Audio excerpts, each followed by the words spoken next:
Hey everyone, and welcome back to my channel. Today is going to be my June budget overview. This is just my calendar that I have, and I'm just going to be filling everything in there, and then we'll get to my actual June monthly spreadsheet. So I just put the numbers in here, and then I'm going to fill in my different bills that are due. So on the 3rd, which is already taken care of, would be my city credit card bill that I'm still paying on. And then if you watch my last video, I just had about $40 that I had to pay off on my Discover card. And so that will be taken care of as well. And then I am also getting paid on the 7th. If you are new to my channel, I get paid semi-monthly, and my paydays are normally the 8th and the 23rd, but if those dates fall on a weekend, then I get paid that Friday before. So I get paid on the 7th. And then on the 8th, I have my Netflix that is due, and then I'll also be paying my Entergy bill that will be due on there as well. And then on the 9th, I didn't really go into it much or talk about it, but I am going to be making a bill towards my Capital One Spark card. It was paid off. I kind of did a pre-budgeting for money I didn't have already, which I don't like doing, but I needed to get my hair twisted, and so I charged my card to get it twisted. And then on the 8th, we're actually going to be going to a IndyCar race, and so some of the stuff that we needed to take care of, I've already charged it to the card, but it will be paid off with this first paycheck. So that's why I have that here. But after that, there won't be any more payments for that because it is already paid off. And then on the 17th, I'll be making my regular Capital One Platinum bill. And then on the 21st will be my Wells Fargo bill. And then also on the 21st, I will be getting paid. So payday there. And then on the 24th, I am going to be paying for my internet bill, which is Suddenlink. And then on the 25th is when my Great Lakes is due.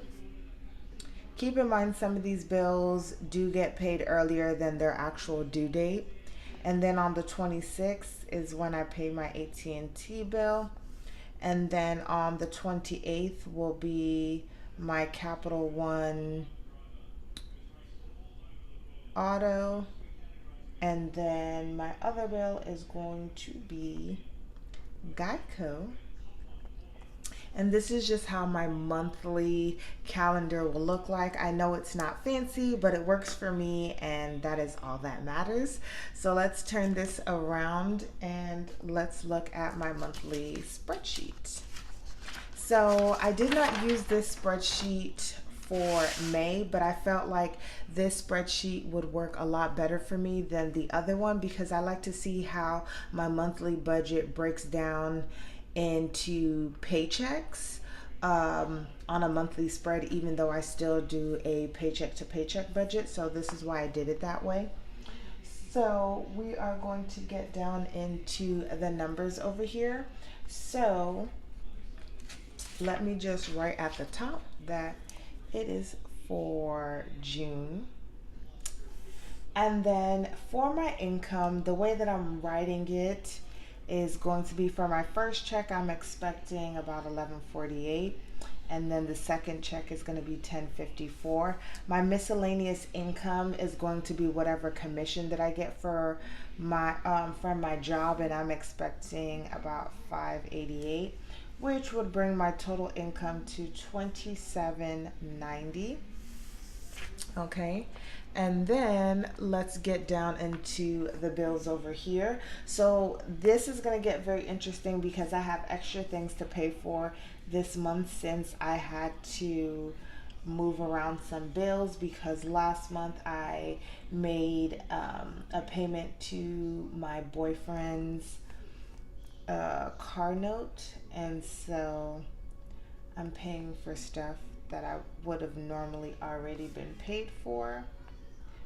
So my Entergy bill, I'm budgeting it at $80. My Great Lakes, I am budgeting it at $44.36.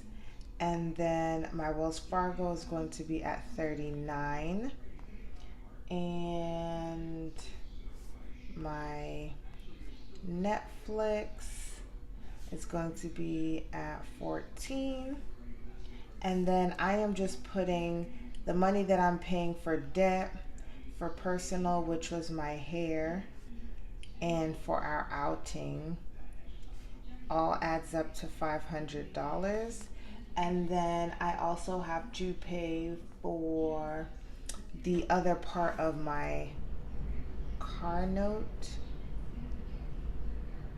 And so that is $200 that I owe. So the total should come out to roughly about $878. I know it's going to be off by a couple of cents because I forgot to add these cents. I added 45 instead of 44.36. So that's roughly what we're going to be looking at for my total for the first half of the month. And then for the second half, we should be going back to our regular paid schedule. So we'll have our Capital One Auto, which is going to be $498.89. And then we'll have Suddenlink, which is going to be $94. And then Geico, which is $157. And then AT&T is going to be $221. And then I'll be paying my debt, which is going to be Citi, and I'm putting $300 to that card. And no, this is not the next card that I need to be working on. Whoops, sorry about that. This is not the next card that I need to be working on. What's actually happening is I'm putting $242 towards debt, which will go to my Capital One card because that is the card that I'm working on paying off next. And then in my second check, because I want it to be able to reflect on my credit, that remaining money, I want to go ahead and put that $300 towards my Citi card because that card closes out super early in the month. And then when I get paid on the 8th in July, I can go ahead and pay the remainder of my Capital One card off for when it closes out at the end of July, if that makes sense. And so it'll show that I made like a $700 payment instead of just like a $300 payment, if you're catching my drift. And then for my cash envelopes over here, we have $220 budgeted for groceries. I did realize that we're going to be needing a lot more groceries because I've run out of a lot of like small things like seasoning and stuff like that. So that's why I did $220, because the first half I am going to do probably $120 for groceries along with whatever my boyfriend gives me.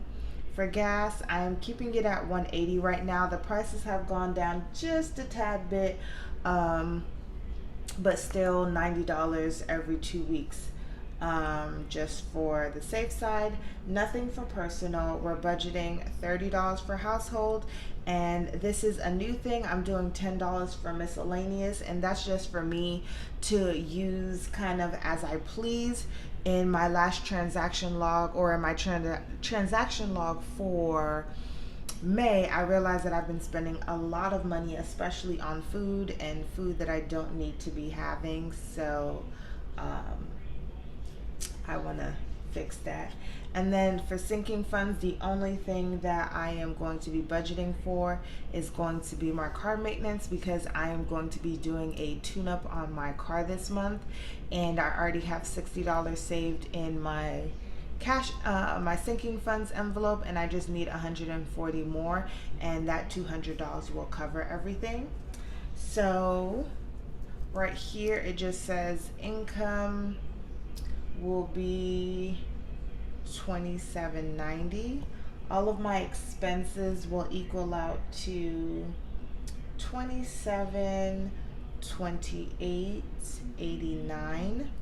And granted, these numbers are actually, especially my expenses, will be off a little bit.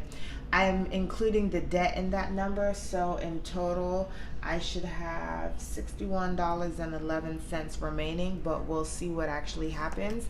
But this is my monthly budget for June. If you like this video, go ahead and give it a thumbs up, and if you haven't already, go ahead and subscribe to my channel. And I forgot to say this, but welcome to all my new subscribers and all of my old subscribers. I love you guys so much, and thanks for supporting my channel, and I'll see you guys next time.